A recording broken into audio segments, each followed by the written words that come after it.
During a town hall with News Nation, Republican candidate for president and former Vice President Mike Pence was asked this question that seemingly stumped him. Let's watch.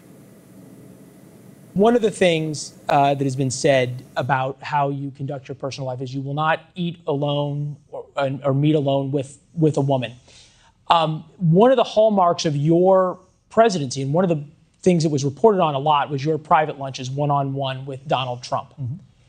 How would that work out if you had a female vice president? Well, that's a very clever question. It really is.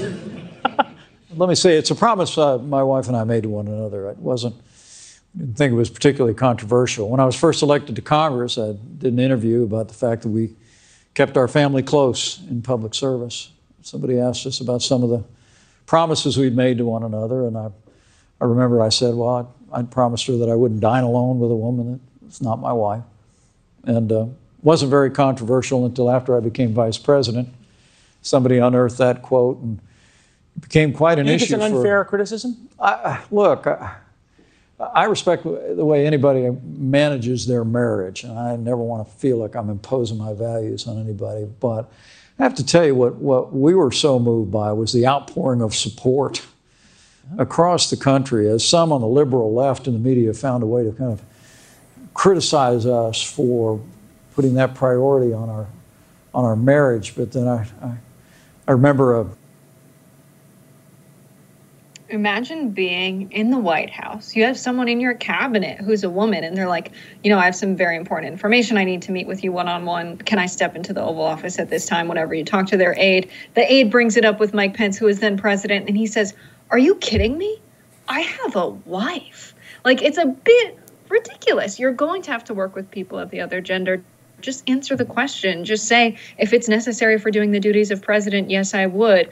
Or you could make light of it and be like, well, I'd have to ask my wife, and then be like, let's get to more serious questions. There are a lot of ways you could have handled that. The way he handled that suggests things are maybe worse than we know in his marriage, which is not information I particularly care about. He is very comfortable, as we all saw, hopping up, man and man on a tractor together, a tractor with only one seat that they had to share, hopping up and just toggling with the shifter on the tractor, saying basically like, how does this thing work? Show me around. And then there was a lot of touching going on. If I was his wife, I'd be a little bit more concerned about what he's doing with men who drive tractors on the campaign trail than maybe women in the Oval Office who need to meet with him.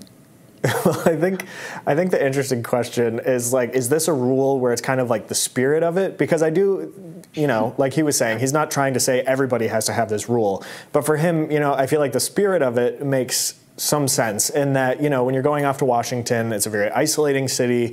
There's obviously D.C. has a very long track record of extramarital affairs and shenanigans going on. So I think it sort of makes sense to, again, just sort of prevent the optics that maybe he's, stepping out on his wife, and to make sure that she feels respected in what he's doing. But obviously being a member of Congress and having that rule as somebody just coming to D.C. for the first time is very different from potentially the President of the United States being in meetings in the Oval Office or wherever he may be. But again, when you're the president, you're usually not alone one-on-one with people. There are normally a lot of advisors around. Chief of staff is generally somebody who's involved in a lot of these meetings. So it's one of those things where, again, is this a spirit of it where he's never allowed to be in a room alone with a woman who's not his wife? Or is this something that, again, was just to prevent the optics from being ones that would make Karen feel disrespected? And I do think, in a time where everybody seems to be, questioning what is moral, what is not, it's kind of nice to have the wholesome Midwesternness of the Pences on display sort of as a contrast to this, however impractical it might be in the Oval Office. Yes, I think you make a good point that there are a lot of people always around. He could have very easily said, well, the Secret Service will be there if I'm meeting with a woman in the White House. They'll be monitoring. I won't be alone with a woman in the White House, so it would be no problem. And I think, he makes a good point that many people appreciate this way of managing a relationship. And I like that he said, I respect how anybody manages their relationship or their marriage. This is not the only way to do it.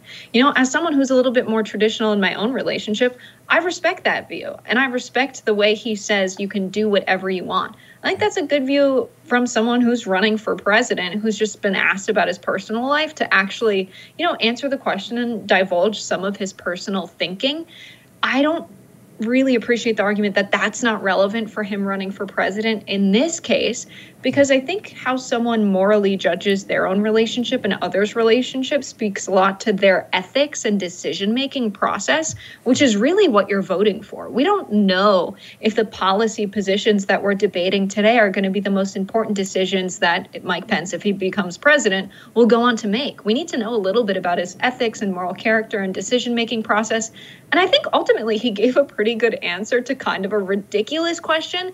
But I would have liked him to say that, yes, I will meet with women. I don't want this to be an all-male administration. Hopefully the Secret Service being around will suffice there. Yeah, and there's another whole side of this, too, which is once you're the president of the United States, you know, people don't know necessarily what's happening inside the White House, as we learned from the Clinton-Lewinsky scandal. You know, just because you have a rule about things doesn't mean that things aren't going to happen. And so, again, I don't think that he's the type of politician or person that would decide to have an affair with an intern because he can.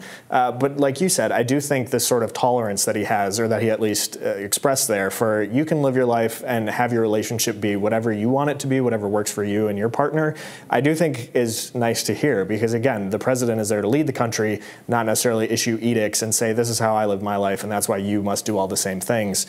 I do think the lack of an acknowledgement that, like, oh, of course I'll have women in my administration, was not great, and I think would have been a good part of that answer, saying again, you know, that he's going to have a lot of different people and voices and perspectives represented in his potential administration. I think that would have helped. But it was kind of, again, it's an outrageous question, kind of one that is hard to answer eloquently, because again, you're trying to navigate the path between this is what I do in my personal life, this is not what I'm going to force you to do, and trying to explain that is kind of weird, especially for people who are typically more private than a lot of other politicians may be with their personal lives. Yeah, absolutely. I think, you know, having Mike Pence address this doesn't make sense, because I think anyone would just assume, yeah, that applies to his personal life. Obviously, there's some standard there. We can have our discernment. It's a good gotcha question if you're looking for a gotcha question, though. And I enjoy hearing a little bit about the presidential candidate's personal decision-making processes for the reasons I described. And I hope we hear more of that, especially from someone like Mike Pence, who's a bit cold and a bit reserved. I think we really have to get to know someone before we make a decision about who to vote for. So hopefully we'll hear more on that from the campaign trail. But be sure to like, share, and subscribe to The Hill Rising so you make sure you never miss any content. And for those of you who like to listen while you're on the go, we are now available anywhere you listen to podcasts. It was a really good show with you, Spencer. I hope we get to team up again and talk about the ridiculousness going on in the country. Yes, this was great. It was a great way to spend Friday Eve. Bye, y'all.